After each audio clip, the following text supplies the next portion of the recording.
Buongiorno mondo, come andiamo? Spero tutto bene.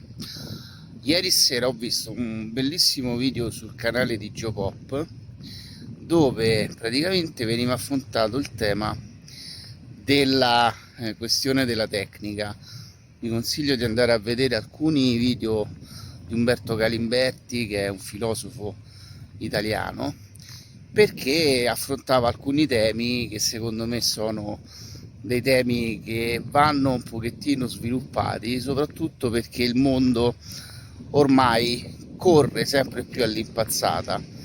Ormai noi veniamo valutati sulla quantità e la performance. Spesso invece viene tralasciato quasi tutto quello che è il contesto, il resto. Io ricordo di essere andato qualche anno fa, intorno al 2016, a Londra, e rimasi completamente, diciamo, spiazzato, perché è una città che correva dalla mattina alla sera con persone che non ti guardano neanche in faccia, con diciamo l'ossessione della corsa, della performance, di correre dalla mattina alla sera. Ricordo addirittura la metro di Londra che in 15 giorni, 10 giorni che ci sono stato, rallentò una sola volta e immediatamente lo speaker si scusò per questa grande problema, ovvero una sorta di un solo rallentamento, dove la metro a Londra passa all'incirca ogni 50 secondi. Ed è secondo me un problema grosso che va affrontato, perché non è possibile continuare ad spingere sempre di più le persone a iperprodurre, iper quantificare il valore del proprio lavoro solo esclusivamente su risultati quantitativi, perché poi esistono grossi problemi. I problemi poi li abbiamo visti anche in questi anni, soprattutto in questi anni con l'arrivo della pandemia, dove poi a un certo punto si è bloccato tutto e un po' tutto il mondo si è trovato spiazzato, quindi ci sono dei grandi fenomeni di cambiamento. Le persone hanno iniziato a uscire e a andare via dalle grandi città, proprio perché c'è questa sorta di caos, di corsa alla produttività, che poi non vuol dire anche con qualità della vita, perché poi anche lì si produce di più ma i salari poi sono sempre più bassi. C'è un concentramento di ricchezze sempre più verso diciamo pochi rispetto ai molti, e quindi questo spunto di riflessione di questo video, che io vi consiglio di andare a vedere, lo sto anche percependo, diciamo, qui su quest'isoletta al largo di Fuerteventura, dove molte persone vengono qui proprio, secondo me, anche per staccare da questo sorta di come posso dire, di grande ingranaggio, di fabbrica e di corsa continua. Ci sono tante persone che hanno deciso anche di andare a vivere nei camper. Guardate, qui è il Bristol, ma se andate in altre zone di Forteventura ci sono tantissime persone che hanno deciso di staccare completamente e vivere nel van. Ci sono video e video su persone che hanno deciso di vivere nei van. C'è il van life, che in questo momento è un trend enorme anche su internet, di persone che decidono di vivere nei camper e fare una vita un pochettino più tranquilla, andarsi a godere dei posti, fare un lavoro molto più sereno, molto più tranquillo. E questo è un po' quello che ho sempre detto di quest'isola, che ha dei suoi ritmi che sicuramente non sono come i ritmi di Londra, non sono come i ritmi di Roma. C'è ancora la possibilità di fermarsi a chiacchierare, uno si mette a un bar, si mette seduto, passa anche qualche ora e si mette a chiacchierare con le persone che frequentano quel bar, e ancora c'è un po' un senso di, diciamo, di comunità che nelle grandi città ormai manca completamente. È secondo me il momento un pochettino di riflettere su queste cose, perché anche, diciamo, il mondo della tecnica è secondo me arrivato a un punto tale che bisognerebbe un attimino riflettere.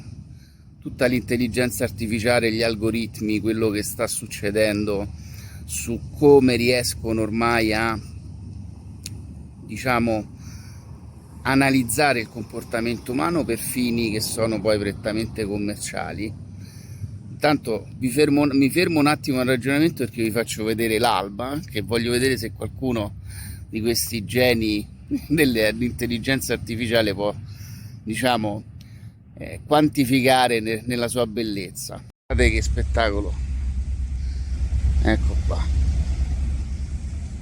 questa è non quantificabile.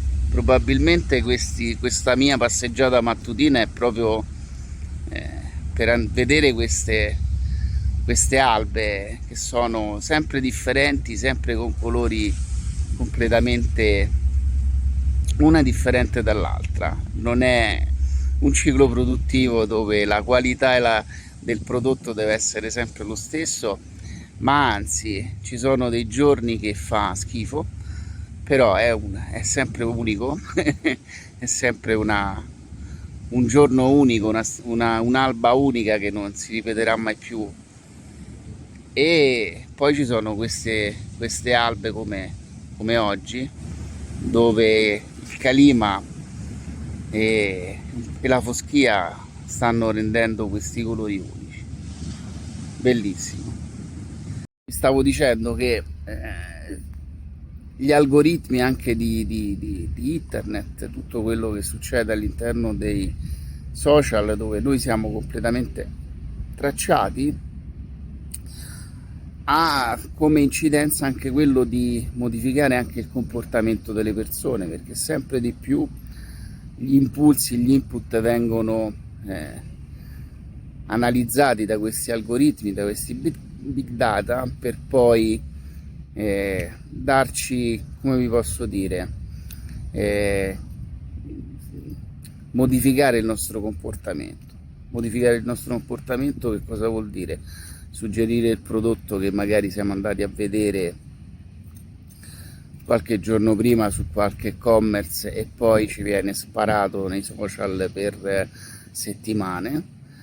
Suggerire canoni di bellezza, anche Instagram ormai, io vedo ormai il feed con veramente foto sempre più identiche di luoghi e di persone che ormai vengono quasi uniformate, perché quella è la performance, e sono quelle foto con quei colori che sono diciamo quelle più cliccabili, quando poi effettivamente non è così. E anche per quanto riguarda tutto quello che è l'informazione, si dà molto più peso a quello che potrebbe essere istintivamente cliccabile rispetto a tutto il resto. E quindi, visto che oggi l'ho presa così, ho voluto fare sto sfogatoio dopo questo video che metterò il link, questo mondo non so se potrà continuare su canoni di quantità ed efficienza invece di canoni di bellezza, e anche spesso di momento di pausa, di riflessione. Uno dovrebbe riflettere, invece spesso siamo costretti a correre perché c'è da fare un qualcosa, consegnare un qualcosa, creare contenuti su internet, perché se no l'algoritmo, se tutti i giorni non pubblichi post l'algoritmo ti butta fuori proprio perché c'è questa corsa alla produttività. E quindi spunti di riflessione è che secondo me è proprio il momento, in questo momento, di fermarsi un attimino, riflettere, cercare di capire dove sta andando il mondo. E poi alla fine io credo che soprattutto in questi ultimi anni, se ci avessero raccontato quello che sarebbe successo con pandemie, guerre, blocchi generali, anche di persone, famiglie che sono state ferme da una parte all'altra del mondo, e non potersi neanche incontrare perché bloccati da lockdown, nessuno ce l'avrebbe mai potuto immaginare. Io vi lascio così, con questa alba spettacolare, colori che secondo me non possono quantificare neanche gli algoritmi, e al massimo possono quantificare i like e i commenti, ma di quello ce ne frega poco. Io vi mando un abbraccio e aspetto anche qualche commento da parte vostra, se effettivamente anche voi avete iniziato a pensare che quantità ed efficienza non sempre sono il modo migliore per quantificare la propria vita e la propria esistenza. Io vi mando un abbraccio e ci vediamo molto presto. Ciao ciao.